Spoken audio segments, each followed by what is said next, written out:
नमस्कार, बहुत स्वागत है आप सभी का सुदर्शन न्यूज पर। मैं हूं आपके साथ संभव गुप्ता।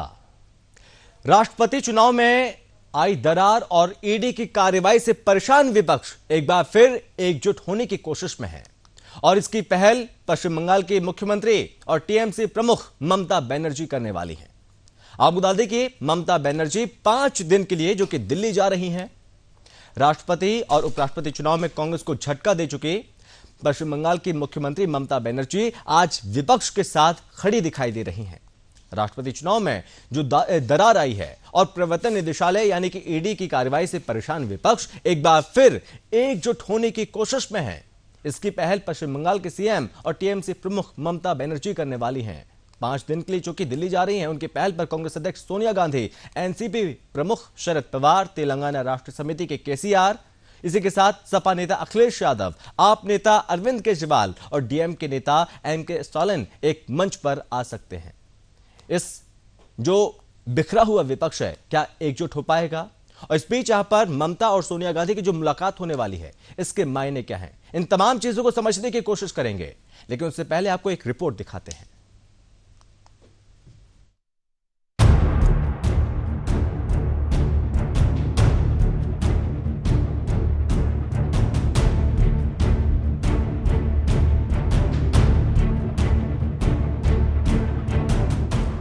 ईडी का शिकंजा और उस पर 2024 राजनीति के इस खेल में आने वाला समय काफी अहम होने वाला है। दिन पर दिन भारत की राजनीति में नए मोड़ देखने को मिल रहे हैं। हर रोज सत्ता के गलियारे में हवा एक नई करवट ले रही है। हालातों को देखकर ऐसा लग रहा है कि मानो राष्ट्रपति चुनाव के दौरान आई दरार को भरने में विपक्ष अभी से लग गया है। और लगे भी क्यों ना, आखिर बात 2024 की है। अब तक तो आप भी शायद समझ ही गए होंगे कि हम बात किस बारे में कर रहे हैं। दरअसल अगले हफ्ते होने वाली विपक्ष की मेगा मीट ने हर जगह खलबली सी मचा दी है। बात कुछ ऐसी है कि हर कोई बस ये सोचने में लगा है कि आखिर ये मेगा मीट क्यों हो रही है। आपको बता दें कि अगले हफ्ते विपक्ष के 2 अहम चेहरे एक दूसरे के आमने सामने होने वाले हैं। हम बात कर रहे हैं कांग्रेस की अध्यक्ष सोनिया गांधी और पश्चिम बंगाल की सीएम ममता बनर्जी की। एक तरफ जहां दोनों पर ही ईडी का शिकंजा कसा हुआ है, तो वहीं दूसरी तरफ दोनों के बीच होने वाली ये मेगा मीट अपने अंदर कई राज समेटे हुए हैं। ऐसे में ये सवाल काफी उछल रहा है कि कहीं ये मीटिंग ईडी से बचने की प्लानिंग के लिए तो नहीं है, या ये मुलाकात 2024 के लिए कोई चुनावी दांवपेच है। खैर, ये तो वक्त ही बताएगा।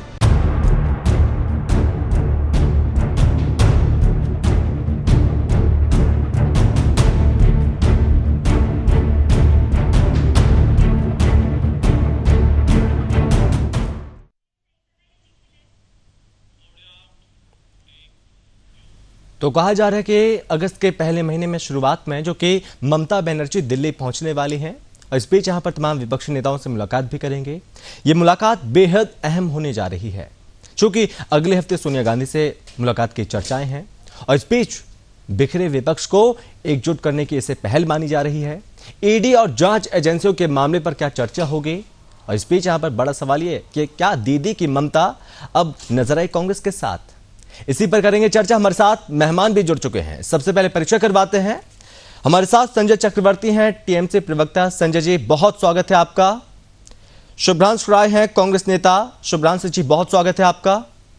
निखिल जी हैं, बीजेपी नेता। निखिल जी, बहुत स्वागत है आपका। और साथ ही एस के दत्ता जी हैं, राजनीतिक विश्लेषक। दत्ता जी, आपका बहुत स्वागत है।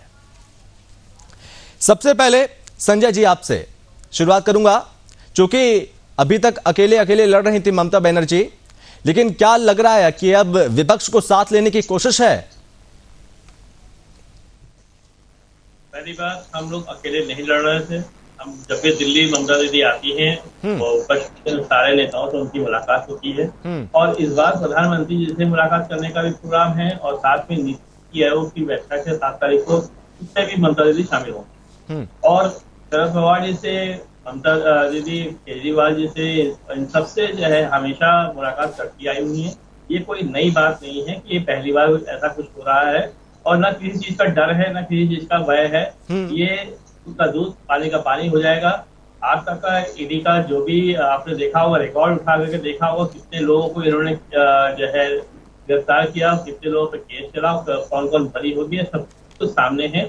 तो हमें किसी चीज का डर नहीं है। बाकी सोमवार को हमारे यहाँ पे पार्टी की अपनी जो है कैबिनेट की बैठक भी होने वाली है। आपको उसकी भी जानकारी देता हूँ। सोमवार को हमारी कैबिनेट की बैठक होने वाली है, कुछ बड़े फैसले उसमें लिए जा सकते हैं और इंतजार करिए, सोमवार तक का इंतजार करिए, देखिएगा कुछ ना कुछ आपको नई नई चीजें आपको जरूर है। चूंकि संजय जी, ईडी की खलबली से कांग्रेस भी परेशान है और ईडी की वजह से बंगाल में भी बहुत उथल पुथल मची हुई है, तो दीदी और ममता के बीच में, यानी कि ममता जी और सोनिया गांधी जी के बीच में क्या कुछ बातचीत होने वाली है? बातचीत क्या होने वाली है, ये दो बड़े नेताओं के बारे में उन्हीं को पता होगा। ये हम लोग को इसकी जानकारी न दी जाती है, ना हम लोग इसकी जानकारी मांगते हैं। और ये एक प्रोटोकॉल है। सोनिया गांधी कांग्रेस की सबसे पुरानी, देश की सबसे पुरानी पार्टी के अध्यक्षा हैं, बीमार हैं और उनसे मिलना कोई ऐसा नहीं कोई बहुत बड़ा पाप करने जा रही है। नवाज से मिलने नहीं जा रही है, सोनिया गांधी से मिलने जा रही है। इसके लिए कोई बहुत बड़ी बात नहीं है। मुलाकात उचित है, करना जरूरी भी है और राजनीतिक चर्चाएं होंगी, फ्यूचर के बारे में बात होगी, 2024 के बारे में बात होगी। इंतजार करिए, बहुत कुछ होने वाला है। जी, शुभ्रांश जी, विपक्ष को एकजुट करने की कोशिश है ये? देखिए संभव जी, मैं आपके पैकेज से इत्तेफाक नहीं रखता हूं। मुझे नहीं करने की प्रैक्टिस चल रही है महंगाई के खिलाफ, बेरोजगारी के खिलाफ, बढ़ती हुई कीमतों के खिलाफ। ये सब बेसिक मुद्दे हैं। आज नेता हो, विपक्ष हो या देश की एक एक जनता जो है वो महंगाई से त्रस्त है। 70 सालों के इतिहास में जो नहीं हुआ वो सब कुछ आज हुआ है। तो आज देश एकजुट है सरकार से ये सवाल पूछने के लिए, नरेंद्र मोदी जी से सवाल पूछने के लिए कि सर महंगाई कब कंट्रोल में होएगी, कब आपने जो 2 करोड़ साल की नौकरियों का वादा किया था, अगर आप नौकरियां नहीं दे सकते तो कम से कम व्यापार को सुनिश्चित करिए। इसलिए देश जागरूक हो रहा है और देश सवाल कर रहा है। एक बात। हाँ। दूसरी इंपॉर्टेंट बात, जी बोलिए। जी बोलिए, आप कंटिन्यू करिए अभी।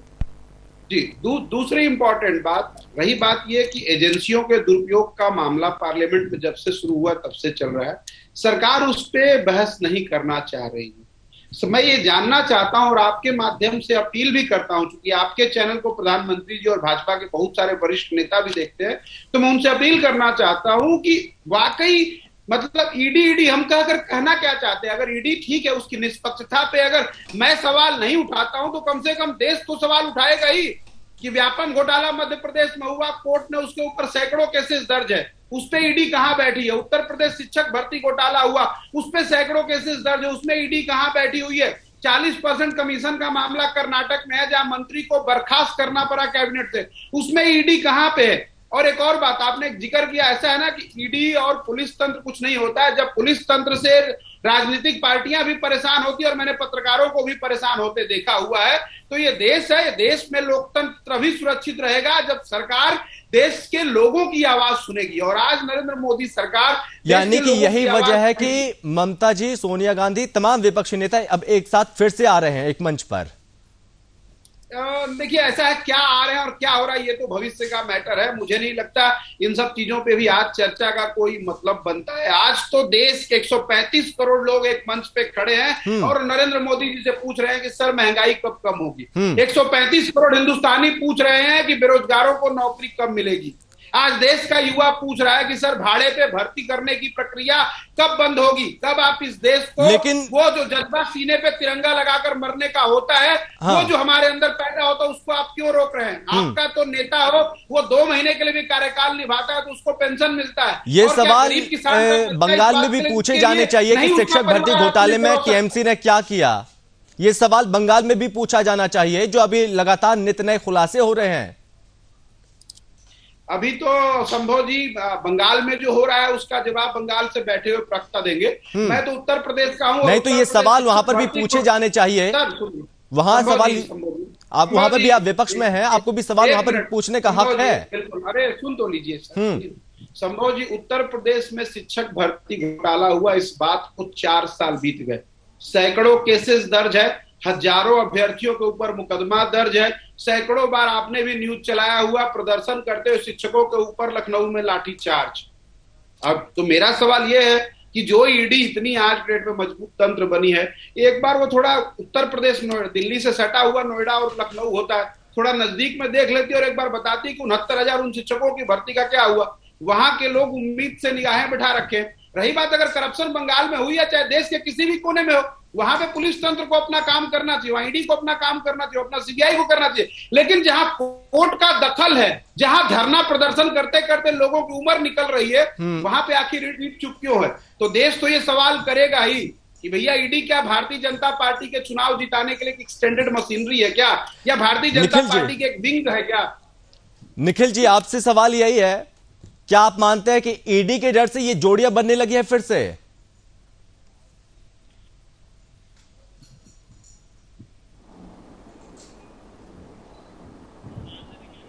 है चर्चा कि एक रानी के 25 वजीर और हर एक वजीर के 4-4, 5-5 एमएलए, एक एमएलए की 4 से 5 बांधवियां और हर एक बांधवी के 10-10 करोड़ मिलाकर के करीब करीब हजारों करोड़ का घोटाला जो है सो देश के सामने अभी कुछ घंटों पहले ही प्रकट हो गया।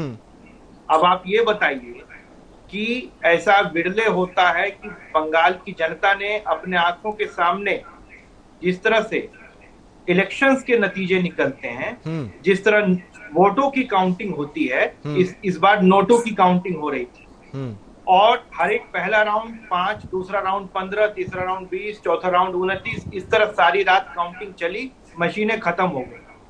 मुझे ऐसा लगता है कि इसने ऐसी जो वारदात हुई है, इसने समूचे बंगाल को कलंकित किया है। बंगाल की जनता के मुंह पर कालिक होता है। इससे बंगाल की जितनी बदनामी हुई है उसकी व्याख्या नहीं की जा सकती है। आज बंगाली जनमानस आहत है। अब ईडी ने क्या गलत किया? क्या आप ऐसा मानते नहीं है? क्या इतने सारे पैसे जो परीक्षार्थी थे, जिन्होंने पूरी मेहनत से, पूरी ईमानदारी से आज 500 दिनों से वो गांधी मूर्ति के सामने धर्मतल्ला के पास धरने पर बैठे हैं, उनकी बात सुनने वाला कोई नहीं है। और ये एक बात याद रखिए, केवल ये एसएससी भर्ती घोटाला नहीं है, ग्रुप सी, ग्रुप डी, दमकल कर्मी, पुलिस कर्मी, सिविक वॉलंटियर और इसके अलावा प्रशासन का हर एक अंग, जहां भी कोई व्यक्ति अपनी फरियाद लेकर के जाता है तो भ्रष्टाचार का शिकार होना पड़ता है। इसके अलावा बालू का घोटाला, पशु चारे जो मवेशी जो है तो उसकी तस्करी का घोटाला और कोयला का घोटाला में जो लोग हैं। लेकिन निखिल जी, शुभ्रांशु जी ने आपके भी घोटाले गिना दिए। ऐसी स्थितियों में अगर ईडी नहीं आएगी, अभी कुछ दिन पहले ही सुप्रीम कोर्ट ने स्पष्ट कर दिया कि पीएमएलए एक्ट जो है पूरी तरह वैलिड है और ईडी के पास असीमित अधिकार है। लेकिन निखिल जी, शुभ्रांशु जी ये भी कह रहे हैं कि यूपी में क्या हो रहा है और अन्य राज्यों में जहां पर बीजेपी है वहां पर क्या हो रहा है, वहां पर ईडी के छापे नहीं पड़ते। ईडी के छापे आप जो है, आप ऐसा करिए, मैं अपने मित्र से निवेदन करूंगा, आप हाईकोर्ट में अपील करिए कि ईडी के छापे क्यों नहीं पड़ रहे हैं। ईडी की निगरानी में जो भी सीबीआई की जांच चल रही है उस पर ईडी जो है सो उस जांच में अपना योगदान दे। कहीं भी कोई मनी लॉन्ड्रिंग का मामला अगर आपको लगता है तो आप अदालतों में जाइए, आप हाईकोर्ट में जा सकते हैं या फिर सुप्रीम कोर्ट में जा सकते हैं। लेकिन ईडी, अब आप ये बताइए कि पिछले सालों में कम से कम 67,000 करोड़ रुपया ईडी ने बरामद किया है पिछले 3 वर्षों में। वो गरीबों का पैसा है, वो मजलूमों का पैसा है। वो 67,000 करीब, मुझे लगता है कि वो 67,000 करोड़ रुपए से आज देश का विकास होगा। और ईडी जो काम कर रही है, मैं ऐसा मानता हूं कि वो देश की सेवा कर रही है और उन अधिकारियों का मनोबल ऊंचा रखने की आवश्यकता है। और इस तरह से बिना किसी सबूत के, जस्ट फ्लीटिंग रिमार्क नहीं, लोगों के सामने घटनाएं घट रही, सारे सबूत हैं, कोर्ट की निगरानी में हो रहा है।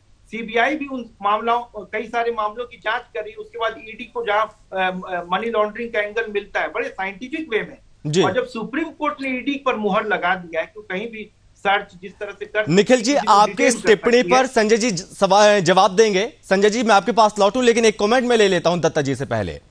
दत्ता जी, आप मुझे बताइए, जो मुलाकातें यहां पर होने वाली हैं, हालांकि यहां पर विपक्षी दलों के तमाम यहाँ पर जो प्रमुख है उनसे मुलाकात होगी, हालांकि प्रधानमंत्री नरेंद्र मोदी से भी ममता जी की मुलाकात होने वाली है, साथ ही साथ सोनिया गांधी से भी बातचीत होगी, मुलाकात होगी।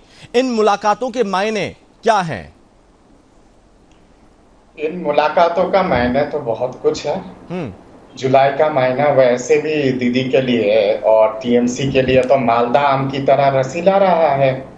तो नेचुरल है कि ये जो क्षेत्रीय तृणमूल करप्शन है टीएमसी यानी कि तृणमूल कांग्रेस नहीं, तृणमूल करप्शन जो है वो लेफ्ट राइट करके आप ऑल इंडिया कांग्रेस पार्टी के जो अध्यक्ष है उनसे मिलने आ रही है। मैं तो कहता हूं कि ये ऑल इंडिया कांग्रेस पार्टी नहीं है, ये ऑल इंडिया करप्शन पार्टी है।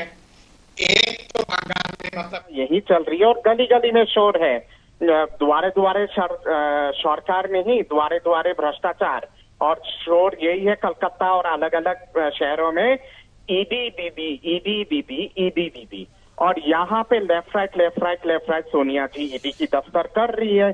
तो ये कुछ नहीं है, ये तो मिलन है बरसात के समय पे करप्शन का, राष्ट्रीय लेवल पे एक करप्शन का सूत्रधार का मिलन हो रहा है, क्षेत्रीय लेवल पे एक करप्शन के सूत्रधार के साथ।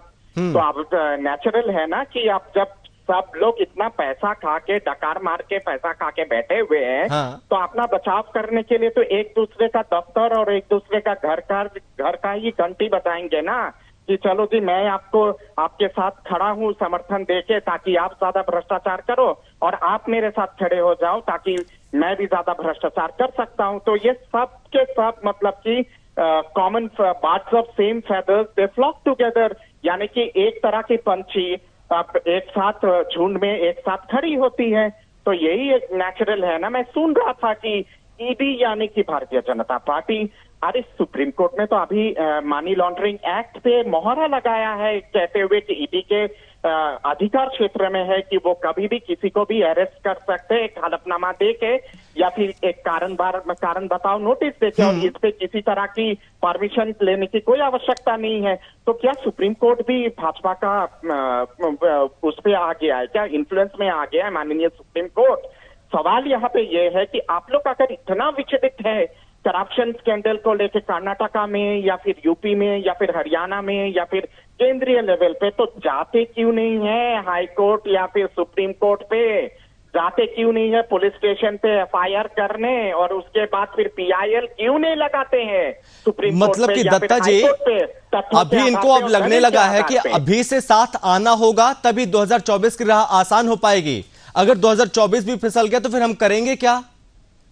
ये 24 की लड़ाई तो है ही, पर उसके साथ साथ ज्यादा जो ये लड़ाई है एक दूसरे के भ्रष्टाचार को बचाने के लिए, एक दूसरे के भ्रष्टाचार को बचाओगे तब तो 24 की लड़ाई में छलांग मारोगे ना। संजय जी, एक दूसरे के भ्रष्टाचार को आप बचा रहे हैं, आपकी पार्टी तृणमूल करप्शन है।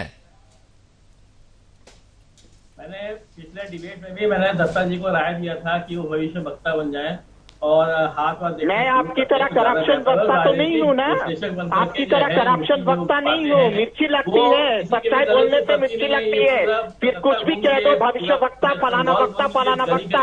करप्शन के विरोध में अगर बात करूँ तो छाती फाड़ के मैं करूंगा, गर्व के साथ करूंगा मैं बात करप्शन को लेके बात। घरे दुआरे सरकार। एक सेकंड दत्ता जी, एक मिनट दत्ता जी, एक मिनट संजय जी, एक मिनट जवाब दीजिए। सफेद साड़ी पहन के भ्रष्टाचार का लूट मचा के रखे हैं। दत्ता जी एक मिनट, दत्ता जी एक मिनट, संजय जी बोलिए। इस मुंह से आप डिफेंड करते हैं, बात करते चले जा रहे हैं, अच्छी बात मुंह से करते हैं आप डिफेंड। दत्ता जी को रोकिए। दत्ता जी एक मिनट दत्ता जी जवाब दे रहे हैं, वो जवाब दे रहे हैं, एक मिनट विश्लेषकों को मत बैठाएं। दत्ता जी एक मिनट। हाँ संजय जी आप बोलिए। अभी पहली बात कि पिछली बार भी इन्होंने हम लोगों को बताया था कि आप जाकर के सुप्रीम कोर्ट हाई कोर्ट क्यों नहीं जाते, तो क्या बीजेपी के लोग गए थे सुप्रीम कोर्ट हाई कोर्ट कि वहाँ बंगाल में भ्रष्टाचार हो रहा है, वहाँ दिल्ली में भ्रष्टाचार हो रहा है, वहाँ कर्नाटक में भ्रष्टाचार हो रहा है? क्या बीजेपी के नेता लोग गए थे वहाँ? तो इन्होंने खुद एक्शन लिया और हमसे जाए देते हैं कि हम जाकर के सुप्रीम कोर्ट जाए, हाई कोर्ट जाए, वहाँ जाकर के हम एप्लीकेशन दें। क्यों भाई? चलिए शुभ्रांश राय जी, आपने कहा कि यहाँ पर कार्रवाई नहीं हो रही यूपी में, जहाँ पर बीजेपी शासित राज्यों में सरकार है बीजेपी की, वहां कार्रवाई नहीं हो रही है। लेकिन निखिल जी ने कहा कि अगर पीआईएल डालें, आपको लगता है ऐसा कुछ है तो वहां पर आप याचिका डालें, आपको पता चल जाएगा, सारी चीजें साफ हो जाएंगी। लेकिन बीजेपी का यह भी कहना है कि भ्रष्टाचार के तीन चेहरे, आम आदमी पार्टी, टीएमसी और कांग्रेस। देखिए संभव जी, मैं ना सुदर्शन को बड़ा जिम्मेदार चैनल मानता हूं, तो मेरी ना आपके माध्यम से आपके आए हुए गेस्टों से एक अपील है कि डिबेट में आने से पहले थोड़ा पढ़ लिख कर आया। निखिल जी, जो बात मैंने आपको व्यापम के लिए बताया है उस पर एक दो नहीं सैकड़ों कोर्ट में केसेस है जो मैं आपको उत्तर प्रदेश शिक्षक भर्ती घोटाला बता रहा हूँ उसमें एक दो नहीं सैकड़ों केसेस हैं। जो मैंने आपको कर्नाटका का किया उसमें भी फाइनली कोर्ट ने ही रिडायरेक्ट किया था। अब एक और इम्पोर्टेंट बात, जहां तक जो भारतीय जनता पार्टी की वो कमल छाप साबुन है ना, जो करप्शन के लोगों को धोकर स्वच्छ बना देती है, तो मान्यवर ये चैनल उत्तर प्रदेश में है। अभी 5 दिन पहले प्रधानमंत्री नरेंद्र मोदी जी ने बुंदेलखंड एक्सप्रेसवे का फीता काटा था और बारिश के 5 दिन बाद 15,000 करोड़ का वो एक्सप्रेसवे कई जगहों से बह गया। इससे बड़ा करप्शन और भारतीय जनता पार्टी को चाहिए क्या? अब इसके बाद और आप जांच क्यों नहीं आगे बढ़ाते हैं? 1 मिनट रुकिए, अभी थोड़ा और आगे ले चलता हूं। इसी उत्तर प्रदेश में एक पूर्वांचल एक्सप्रेसवे भी है, गाजे बाजे के साथ साल भर पहले उसका उद्घाटन किया गया। अभी ये जो बारिश हुई थी ना उसमें वो कई जगह से वो भी बह गया था। ये मैं नहीं कह रहा हूं, अगर आप ये सिर्फ सुदर्शन न्यूज को फॉलो करते हैं तो इनके पास भी वो अवेलेबल फुटेज है, वैसे तो हर सोशल मीडिया पे अवेलेबल है। तो आप जरा देखिए, वो भी कई हजार करोड़ का एक्सप्रेसवे था। अरे सर, भारतीय जनता पार्टी के पास हमें मालूम है कि एक कमल छाप साबुन है जिसमें कोई भी पूर्व मुख्यमंत्री जो इधर से उधर जाते हैं, कई सांसद, कई विधायक जिनके ऊपर चार्जेस है, आप उनको धो पोछ देते हो, वो एकदम स्वच्छ बन जाते हैं। इसके बाद एक झूठ का प्रचार कर लेते हो। अच्छा है, मैंने क्या कहा, आज विपक्ष लेकिन शुभ्रांशु जी, अगर बीजेपी शुभ्रांशु जी अगर बीजेपी इतनी ज्यादा भ्रष्टाचारी है, एक सेकंड इतनी ज्यादा गंदी है, इतनी ज्यादा भ्रष्टाचारी है, इतने दाग लगे हैं, तो आपके कांग्रेस के नेता, बड़े बड़े नेता आखिर बीजेपी में क्यों जा रहे हैं? क्या करप्शन करने जा रहे हैं क्या? संभव 1 मिनट, संभव 30 सेकंड, धुलने जा रहे हैं। क्यों जाते हैं? अगर इस सवाल मतलब कि ये धुले हुए नेता है क्या? नहीं, ये धुलने जा रहे हैं भाई। जो गंदे होंगे वो बीजेपी में अभी हम सबने हम सबने जब महाराष्ट्र में सरकार की चोरी हो रही थी तो उन्हीं लोगों को उठाया बिठाया गया जिनके ऊपर ईडी के छापे पड़ रहे थे। मेरा सवाल वो नहीं है कौन कहाँ जा रहा, मेरा सवाल ये 135 करोड़ हिंदुस्तान की जनता नरेंद्र मोदी जी से मांग कर रही है कि सर महंगाई पे पार्लियामेंट में चर्चा करोगे या जो हमारे प्रतिनिधि हैं उनका पार्लियामेंट तो शुभ्रांशु जी, बेरोजगारी पे चर्चा करोगे, शुभ्रांशु जी प्रतिनिधि टीवीओ पे बोलते हैं उनकी आवाज को आप साइलेंट कर दोगे। अगर हम कहीं रोड पे अपनी बात रखते हैं तो हमारी आवाज सुनोगे या हमें जेल में बंद कर दोगे? नरेंद्र मोदी सरकार से 135 करोड़ हिंदुस्तानी आज सवाल कर रहा है। और ये शुभ्रांशु जी, यही तो बात है। दत्ता जी भी कहते हैं, हर कोई यही बात कहता है कि जब परिवार की बात आती है तब आप सड़कों पर उतरते हैं, तब आपको सत्याग्रह याद आता है और जो जरूरी मुद्दे हैं उनको आप भूल जाते हैं। उस पर फिर वहां पर तकरार देखने को मिलती है आपसी नेताओं में ही। सुनिए, मैंने कहा संभव जी, देखिए आप एक जिम्मेदार चैनल की कुर्सी पे बैठे हैं, जंतर मंतर से लेकर जहां जितने महंगाई बेरोजगारी के पे धरने प्रदर्शन होते हैं, आपके कई सारे टीवी रिपोर्टर्स को मैं जानता हूं जो उस बीट को रोज कवर करते हैं और वो अक्सर मुझसे वहां उस धूप की गर्मी में मिला करते हैं। इस बात को कम से कम आप मत कहिए, क्योंकि अगर आप कहेंगे तो मुझे मोबाइल खोल करना उन धरनों की फोटो और फुटेज आपको दिखानी पड़ेगी। आप वो मत दिखाए, वो मुझे पता है कितना आप प्रदर्शन करते हैं, कितनी मांग करते हैं, मुझे पता है ये चीज। सुन लीजिए सर 10 सेकंड, हम आवाज उठाते हैं, हम देखते हैं कि राहुल गांधी विदेश चले जाते हैं, हमें जेल में डालती है और हमारे नेता अगर पार्लियामेंट में आवाज उठाते हैं तो उनको सस्पेंड कर देती। ये नरेंद्र मोदी सरकार का चाल चरित्र चेहरा है। निखिल जी जवाब दीजिए। हम तो हमारे दो वाले मित्रों का फॉर्मूला मालूम है। गुजरात में ड्राई स्टेट होने के बाद 75 से ज्यादा लोग मर गए। न ईडी पूछ रही है ना आप पूछ रहे हो कि वहां पे गुजरात में जहरीली शराब। शुभ्रांशु जी, अगर यही बात है तो मैं आपसे ये पूछना चाहता हूं, एक सेकेंड, मैं आपसे इतना पूछना चाहता हूं कि राजस्थान में क्या हो रहा है, आप मुझे इतना बता दीजिए। राजस्थान में जितने हिंदू मारे जा रहे हैं, आए दिन जो वहां पर हिंसा हो रही है, जो तुष्टीकरण की राजनीति हो रही है, आखिर क्यों हो रही है? वहां पे भी तो गहलोत सरकार है, गहलोत सरकार ने क्या किया, उनकी पुलिस ने क्या किया? 1 मिनट सर, आपका बहुत अच्छा ये सवाल है, इसको मैं स्वागत करना चाहता हूं। बट मुझे जैसे ही याद आ रहा है ना 3 नेताओं का नाम, मेघालय में वेश्यालय चलाता है भारतीय जनता पार्टी का प्रदेश उपाध्यक्ष, कश्मीर के अंदर आतंकवादियों को पनाह देता है भारतीय जनता पार्टी का प्रदेश अध्यक्ष वहां का, और राजस्थान के अंदर हत्यारे को संरक्षण देता है भारतीय जनता पार्टी का वरिष्ठ नेता। ये भी सब कुछ आपके फुटेज। तो फिर कार्रवाई करिए, अगर ऐसे नेता है तो कार्रवाई करनी चाहिए। अगर राजस्थान में ऐसे कोई नेता मिल रहे हैं बीजेपी के जो इस मामले में लिप्त है तो कार्रवाई करनी चाहिए सरकार को। जहां कहीं कोई अपराध की घटनाएं घटती है, मध्य प्रदेश में हिंदुओं की हत्या हुई, शिवराज सरकार अभी तक क्यों है? उन्होंने हत्यारे को क्यों नहीं गिरफ्तार किया? राजस्थान में तो 6 घंटे के अंदर गिरफ्तार करके उसको सजा दे दी गई। मध्य प्रदेश में 2 हिंदुओं की क्या सजा मिली? 6 घंटे में क्या सजा मिली मुझे बताना। लोगों की मांग है फांसी होनी चाहिए, कन्हैया लाल के हत्यारों को फांसी होनी चाहिए। आप 1 मिनट सुनिए। आपके डिबेट का एजेंडा था 135 करोड़ हिंदुस्तानी बादाम नरेंद्र मोदी सरकार का अहम आतंकवाद। आपके डिबेट का एजेंडा था 135 करोड़ हिंदुस्तानी बादाम नरेंद्र मोदी सरकार की बढ़ाई हुई बेरोजगारी। आपका डिबेट का एजेंडा था 135 करोड़ हिंदुस्तानी बादाम नरेंद्र मोदी सरकार की बढ़ाई हुई महंगाई। आप कहां से कहां चले गए मान्यवर? वही तो मैं बोल रहा हूं कि आप मुद्दे में आइए। मुद्दा यह है कि अब 2024 की तैयारी कर रहे हैं आप, जो ईडी से डर गए हैं क्या? क्या बीजेपी को आप झेल नहीं पा रहे हैं क्या? जो अब विपक्ष एक साथ होते हुए नजर आ रहा है मुझे। 1 मिनट सुनिए।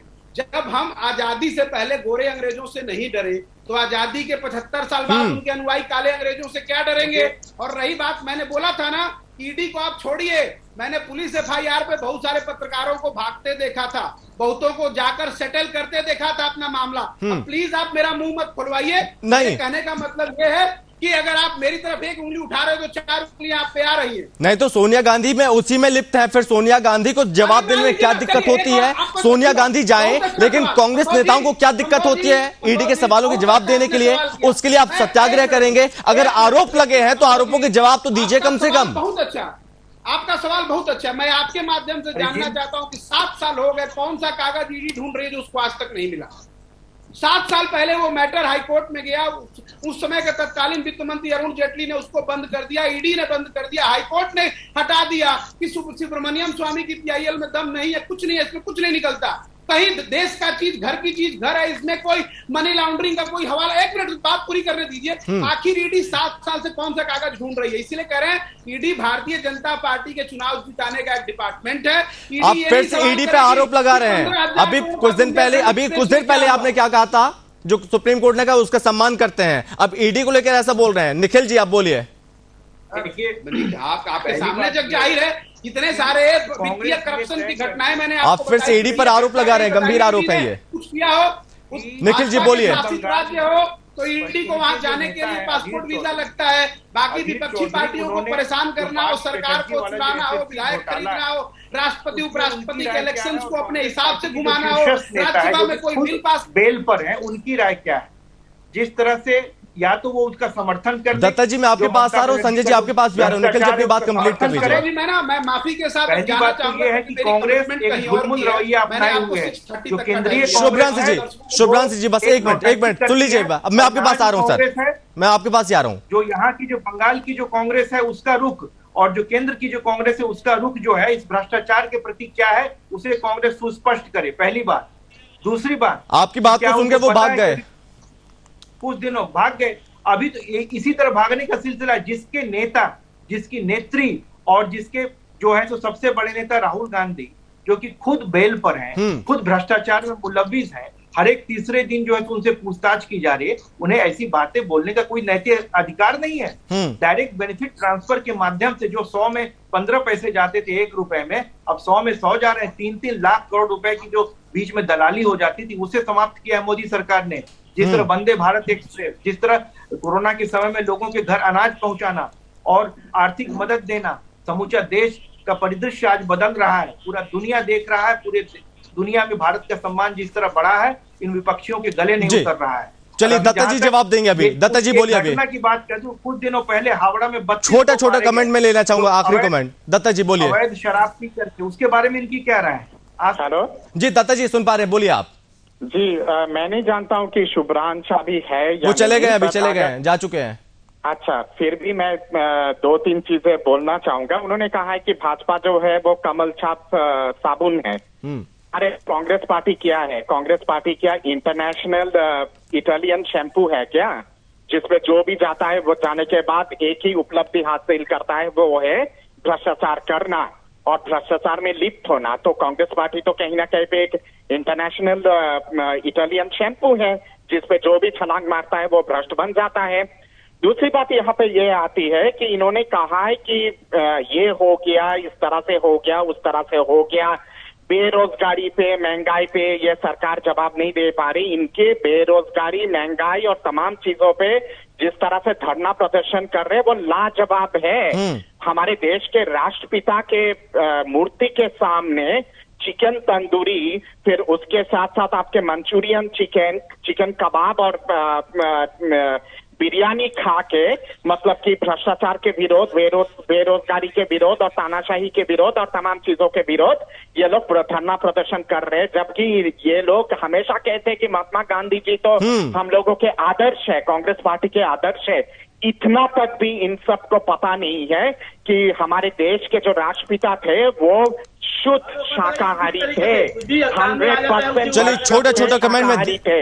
संजय जी आपसे भी इससे ज्यादा घोर अपमान क्या हो सकता है कि संजय जी बोलिए। और कबाब और ये सब आप खा रहे हो। जी एक मिनट दत्ता जी, एक मिनट।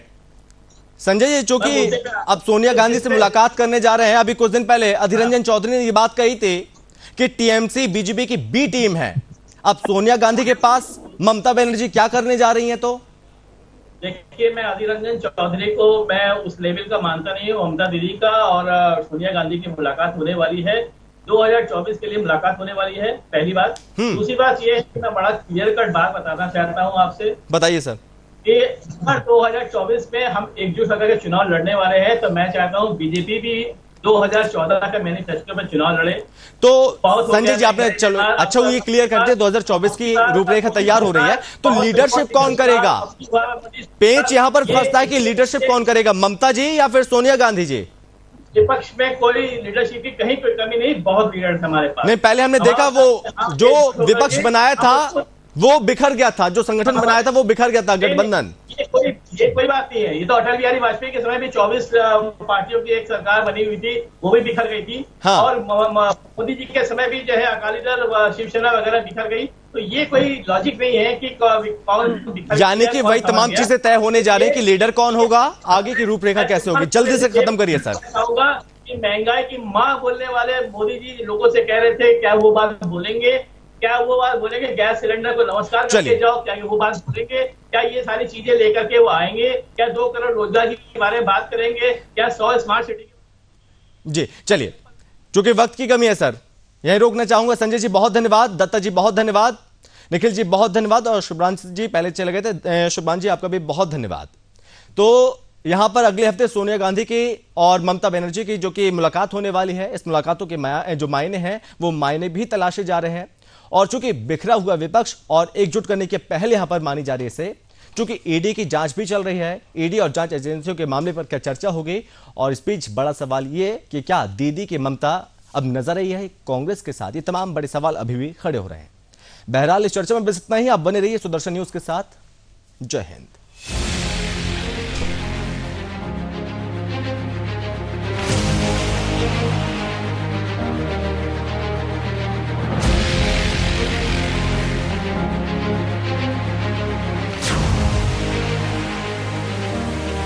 संस्थान है जहां पर विश्व स्तरीय पत्रकारिता के प्रशिक्षण